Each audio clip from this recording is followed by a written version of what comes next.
మా ఛానల్ని ఇప్పటివరకు ఎవరైనా సబ్స్క్రైబ్ చేసుకోని వాళ్ళు ఉంటే తప్పకుండా చూపిస్తున్నట్టు ఇట్లా సబ్స్క్రైబ్ చేసుకోండి. మా వీడియోలన్నీ మీరు చూడాలనుకుంటే దీంట్లో చూపిస్తున్నట్టు నోటిఫికేషన్ ఆన్ చేయండి. ఇప్పుడు మనము వీడియోలోకి వెళ్ళిపోదాం. హాయ్ అండి, వెల్కమ్ టు తెలుగింటి వంటలు. ఈరోజు అయితే మామిడికాయ మటన్ అండి. టేస్ట్ అయితే అదిరిపోతుంది. ఎట్లా చేయాలో చూద్దాం. ఫస్ట్ అయితే మామిడికాయలండి. నేను తీసుకున్నది 1/2 kg మటన్కి 2 మామిడికాయలు తీసుకున్నాను.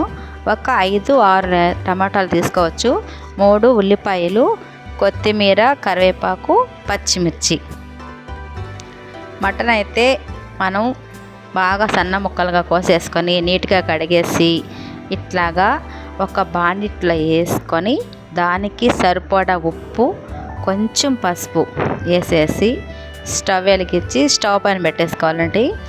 దీంట్లో ఉన్న వాటర్ అంతా బాగా బయటకు వచ్చేసి ముక్క అంతా ఉడికిపోద్దండి. మనం ఏమి నీళ్ళు పోసి ఉడకబెట్టాల్సిన అవసరమే లేదు. చూసారు కదా, ఇట్లా కలిపేసుకొని బాగా దీనిపైన మూత పెట్టేసుకుంటే బాగా ఉడికిపోద్ది. ఈలోపు మనము మామిడికాయకి అయితే తోలు తీసేసి నీట్గా సన్న సన్న ముక్కలు కోసేసుకుందాం. చూడండి, ఇట్లాగా పైన తోలంతా ఇట్లా పొట్టు తీసేసుకొని మొత్తం తీసేసుకోవాలండి. మామిడికాయ మటన్ అనేది సూపర్ ఉంటుందండి. మామిడికాయ మనము ఇట్లా తోలు తీసుకొని ఇట్లా సన్న ముక్కలుగా కోసేస్తామంటే అది కూరలో వేసినప్పుడు గుజ్జు గుజ్జుగా బాగా ఉడికిద్దండి. చూసారు కదండి, మనం అసలు నీళ్ళు పోయకుండానే ఈ మటన్లో నీళ్ళన్నీ వచ్చేసినాయి. ఇప్పుడు మనకి హాఫ్ ఉడికిపోద్దండి మటను. తర్వాత మనం కూర చేసేటప్పుడు మిగతాది ఉడికిపోద్ది. మనం నీళ్ళు పోసి కుక్కర్లో అట్లాగేం పెట్టుకొని అక్కర్లేదండి. ఇప్పుడు మటన్లో ఉండే నీళ్ళంతా అయ్యే వరకు ఉంచుకొని తర్వాత అవి తీసేసుకోవచ్చండి పక్కకి. నీళ్ళన్నీ ఇంకిపోయినాయండి, మొత్తం అయిపోయింది. దీంట్లో నీళ్ళన్నీ అయిపోయినాయి. ఇప్పుడైతే దీన్ని తీసేసి పక్కన పెట్టేసుకొని మనము వేరొక బాండలు పెట్టేసుకుందాం. చూడండి, నీళ్ళన్నీ అయిపోయినాయి. ఇప్పుడైతే తీసి పక్కన పెట్టేసుకొని మనం ఏరాక బౌన్ పెట్టుకొని దానికి కొంచెం ఆయిల్ వేసుకోవాలండి. ఆయిల్ కూడా ఎక్కువ అయితే మనకి పట్టదు. ఒక 4 స్పూన్లు వేసుకొని అది ఆయిల్ వీటెక్కగానే ఫస్ట్ మనం అల్లం వెల్లుల్లి పేస్ట్ ఒక 2 టీ స్పూన్లు వేసేసుకుంటే సరిపోతుందండి. ఎక్కువ మసాలాలతోనే పని లేదు మనకి. ఈ మామిడికాయ మటన్కి 2 టీ స్పూన్లు అల్లం తెల్లగడ్డ పేస్ట్ వేసేసి ఇది బాగా బ్రౌన్ కలర్ వచ్చే వరకు బాగా వేగిపోవాలండి. ఇది బాగా ఎక్కువగా అల్లం వెల్లుల్లి పేస్ట్కి పచ్చి వాసన పోయే వరకు బాగా వేపుకుంటే మనకి ఆ కర్రీ అనేది చాలా టేస్ట్గా బాగా వస్తుందండి. ఇట్లాగా బ్రౌన్ కలర్ వచ్చే వరకు బాగా వేగిపోవాలి, పచ్చి వాసన అంతా పోతుంది. ఇప్పుడైతే మనం సన్నగా చీలికలుగా తరిగి పెట్టుకున్న పచ్చిమిర్చి ముక్కలు అయితే వేసేసుకోవాలి. పచ్చిమిర్చి కూడా బాగా వేగిపోగానే ఫస్ట్ ఇవి బాగా దోరగా వేగిపోవాలండి. పచ్చిమిర్చి కూడా ఇట్లాగా బాగా వేగిపోయాక మనం ఎంతో రుచికరమైన మామిడికాయ మటన్కి అయితే ఇది చాలా అవసరం అండి. బాగా వేగినాక వేసుకోవాలి కరివేపాకు కూడా వేసేసుకున్నాక ఇది కూడా బాగా చిట్టాపట్టామని చెప్పి బాగా వేగిపోతుంది. ఇది కూడా వేగిపోయాక ఇప్పుడు మనం ఉల్లిపాయ ముక్కలు అయితే వేసేసుకోవాలి. ఉల్లిపాయ ముక్కలు కూడా ఇట్లా కోసుకోండి, సన్నగా పొడుగ్గా అట్లా కోసుకోబాకండి. ఇట్లాగైతేనే మనకి గ్రేవీ బాగా వస్తుంది.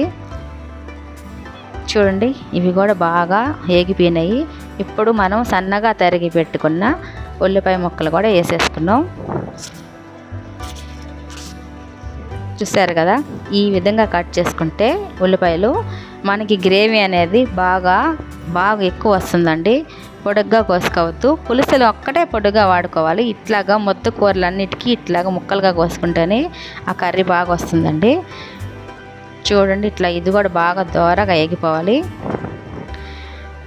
మామిడికాయ మటను చాలామంది చేస్తుంటారు కదండి, సూపర్గా వస్తుంటుంది. కానీ మసాలాలు కొంతమంది దాంట్లో కూడా కొంచెం ఎక్కువ వేసుకుంటారు. దాంట్లో ఎక్కువ వేసుకోకపోయినా కూడా ఎంతో రుచిగా ఉంటుంది. ఇట్లాగా మీరు తప్పకుండా ట్రై చేయండి. చూడండి ఎంత బాగా వస్తుందో. ఇట్లాగా అన్నీ బాగా దోరగా ఎర్రగా వేగిపోయాక మనం ఉడికిపెట్టి తీసుకున్న మటన్ అండి. అంటే మనం ఏమి నీళ్ళైతే పోయలేదు, కడిగి ఉప్పు పసుపు వేసి స్టవ్ పైన పెట్టుకొని ఆ నీళ్ళన్నీ మగ్గిపోయే వరకు పెట్టుకున్న మటన్ వేసేసి బాగా కలిపేసుకోవాలి. ఇట్లా బాగా కలుపుకొని మనం ఈ మటను ఆల్రెడీ సగం ఉడికిపోయిందండి, ఇంకా మిగతా సగం అనేది ఇప్పుడు ఉడికిపోద్ది. మటన్ సూపర్గా ఉడికిద్దండి. నీళ్ళు పోసి కుక్కర్లో అట్లా ఏం పెట్టుకోవాల్సిన అవసరం లేదు. చూస్తున్నారు కదా, ఈ విధంగా చేసుకోండి, బాగా ఉడికిపోద్ది మటను. ఇప్పుడు మనం ఒక 2 నిమిషాలు మూత పెట్టేద్దాం. ఆ ఆవిరికి ఆ మటను అది బాగా ఫ్రై అయిపోయినట్టుగా ఉడికిపోతుందండి. చూసారు కదా, 2 నిమిషాలు ఇట్లా పెట్టేసుకొని బాగా కలుపుకొని మనం మటన్ అంతా బాగా ఇట్లా కలిపేసుకోవాలి. మామిడికాయలు 1/2 కేజీకి నేను 2 తీసుకున్నానండి. 2, 3 అని కాదండి, దానికి 3 కాయలైనా తీసుకోవచ్చు మీరు. కాకపోతే దానికి సరిపడా ఉప్పు కారం అనేది మీరు వేసుకోవచ్చు. నేనైతే 2 మామిడికాయలు తీసుకున్నాను, మీరు 3 తీసుకున్న ఏం కాదు, సూపర్గా ఉంటుంది. ఇట్లాగ మటన్ అంతా మనం బాగా కలిపేసుకొని ఇప్పుడు టమాటాలు వేసి మనం దీనికి సరిపడా ఉప్పు పసుపు కారం, అంటే ఇప్పుడు మన టమాటాలు ఉల్లిపాయలు పచ్చిమిర్చి మామిడికాయలు వేస్తాం కదండి, దానికి సరిపడా ఉప్పు పసుపు కారం వేసేసుకొని ఇది కూడా బాగా మగ్గిపోవాలండి. మూత పెట్టేసేయాలి అవన్నీ వేసేసి ఒక 2 నిమిషాలు. నేను ఏ కర్రీ చేసినా మీకు ఇదే కదండి చెప్తున్నాను. మన ఛానల్ కావాలంటే చూడండి, ప్రతి ఒక్క దానికి నేను ఉప్పు పసుపు కారం వేసాక 2 నిమిషాలు మూత పెట్టమని చెప్తాను. ఎందుకంటే అప్పుడు ఆవిరికి అనేది బాగా మగ్గి ఉడికిపోతాయండి, కూరగాయలైనా సరే ఏదైనా సరే. చూడండి, టమాటాలన్నీ బాగా పేస్ట్ లాగా అయిపోయినాయి. ఇట్లా బాగా మగ్గిపోతే ఆ టేస్ట్ అనేది సూపర్ ఉంటుంది అన్నమాట, చాలా బాగుంటుంది. ఇట్లా మగ్గిపోయాక మొత్తం కలిపేసుకోవాలండి. 2 నిమిషాలు మూత పెట్టి తీసి మొత్తం బాగా కలుపుకోవాలి. చూడండి ఎంత బాగా రెడీ అయిపోయిందో ముద్దగా. ఇప్పుడైతే మనం ఆ మటన్ ఉడకపెట్టిన బాండిట్లోనే ఒక 2 గ్లాసులు, అంటే మనం 1/2 లీటర్ గ్లాస్ ఉంటుంది కదండి, దాంతో 2 గ్లాసులు పోసుకోండి, ఎక్కువ అవసరం లేదు. పోసుకొని ఇప్పుడు దీనిని కూడా బాగా కలిపేసుకొని మూత పెట్టేసేయండి. ఇప్పుడు ఉడికిపోద్దండి. మిగతా సగం మటన్ ఉడకాలని చెప్పాను కదా, పూర్తిగా మెత్తగా ఉడికిపోతుంది. ఇప్పుడు చూసుకోండి, ఇంకా మటన్ అయితే పట్టుకుంటే అట్లా మెత్తగా జారిపోతుంది, అంత మెత్తగా ఉడికిపోతుంది. చూడండి, మనం పోసిన 2 గ్లాసుల నీళ్ళు 1 గ్లాస్ అయ్యే వరకు బాగా ఉడకబెట్టేసుకోవాలి. సూపర్గా రెడీ అయిపోతుంది. ఇప్పుడు మనం అల్లం తెల్లగడ్డ పేస్ట్లో మనం ఇదంతా ఉడకబెడుతున్నాం కాబట్టి ఈ టేస్ట్ వేరే. ఉట్టిగా నీళ్ళు పోసి ఉడకబెట్టి మనం కూర చేస్తున్న టేస్ట్ వేరే. అందుకని ఇట్లా చెప్పా మీకు, ఇట్లాగా చేయండి. అట్లా మటన్ అంతా ఉడికిపోయాక మనం సన్నగా తరిగిపెట్టిన మామిడికాయలు అయితే వేసేసుకోవాలి. నేనైతే మామిడికాయ కోసినాక అది ఉంటుంది కదండి లోపలిది ముట్టి, అది కూడా వేసానండి. మా పిల్లలు ఇష్టంగా తింటారు అదైతే.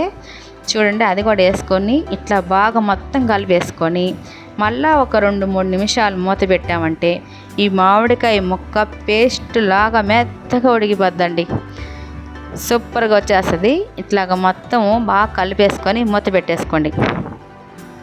ఇప్పుడు నేను చెప్పినట్టే మీరు చేసి మటన్ మామిడికాయ ఎట్లా వచ్చిందో మీరు తప్పకుండా మాకు కామెంట్లో పెట్టండి. చూశారు కదా ఎంత ఈజీగా ఎంత రుచికరంగా రెడీ అయిపోయిందో మామిడికాయ మటను.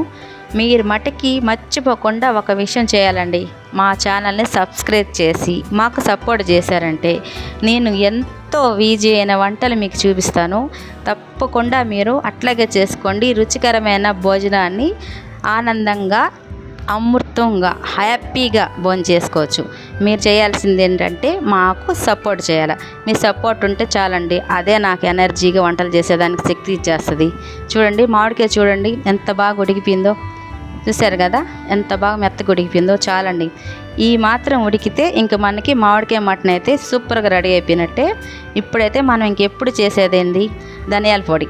అంటే ధనియాల పొడి అంటే మనం దేంట్లోకైనా వేసుకోవచ్చండి, చాలా ఈజీగా. ఆ పొడి వేయటం వల్ల మనకి ఆ కూర అనేది ఇంకొంచెం రుచి పెరిగిద్ది అనమాట. 2 టీ స్పూన్లు ధనియాల పొడి, ఇంకేం వేయక్కర్లేదు ఇంట్లోకి. 2 టీ స్పూన్లు ధనియాల పొడి వేసేసి బాగా కలిపేసుకోవాలండి. ఇంకా ఇది దించే ముందు మాత్రం వేసుకోవాలా, ముందు వేసుకోకర్లేదు. ఇది ఇంకా మనం ఒక 2 నిమిషాల్లో కూర దించేస్తున్నాం అన్నప్పుడు ధనియాల పొడి బాగా చల్లేసి ఇట్లా బాగా కూరంతా కలిసేటట్టు బాగా కలుపుకోవాలి. ఇప్పుడు లాస్ట్లో అయితే మనం కొత్తిమీర లేనిది ఏ కూర చేయం కదండి, కొత్తిమీర చల్లేసి ఇంకా కూరని అయితే దించేసేయడమే. ఇంకేముంది, టేస్టీ మామిడికాయ మటన్ అయితే రెడీ అయిపోయింది. మా ఛానల్ని తప్పకుండా మీరు సపోర్ట్ చేసి, సబ్స్క్రైబ్ చేసి, లైక్ చేసి, షేర్ చేయండి. ఓకేనా? బాయ్ అండి. ఇంకొక మంచి ఐటెం, మంచి రుచికరమైన రెసిపీతో నేను మళ్ళీ మీ ముందుకు వస్తాను. ఇప్పుడైతే మామిడికాయ మటన్ టేస్ట్ చేసేస్తున్నారండి. టేస్టీ మామిడికాయ మటన్ చూస్తున్నారు కదా, నేను టేస్ట్ చేసేస్తున్నా. మీరు తప్పకుండా ఇట్లాగే వండి టేస్ట్ చేసి ఎట్లా ఉందో చెప్పండి. చూడండి, టేస్టీ మామిడికాయ మటన్ తప్పకుండా ట్రై చేయండి. చూడండి, మటన్ చూసారు కదా ఎంత బాగా ఉడికిపోయిందో. మీకు చూడాలనే ఉడికిందో లేదా అని మీకు తెలియడానికే నేను దీంట్లో చూపిస్తున్నాను. చూడండి, అన్నీ ఎట్లా ఉడికినాయి. మనం ఎక్కువ నీళ్ళైతే ఎక్కువ పోసి ఉడకబెట్టింది ఏమీ లేవు. ఇట్లా అన్నీ మగ్గితానే, నీళ్ళు తక్కువతోనే, మసాలాలు తక్కువతోనే చేసాం. తప్పకుండా మీరు కూడా ఇట్లాగే ట్రై చేయండి. ఓకేనా? Thank you for watching.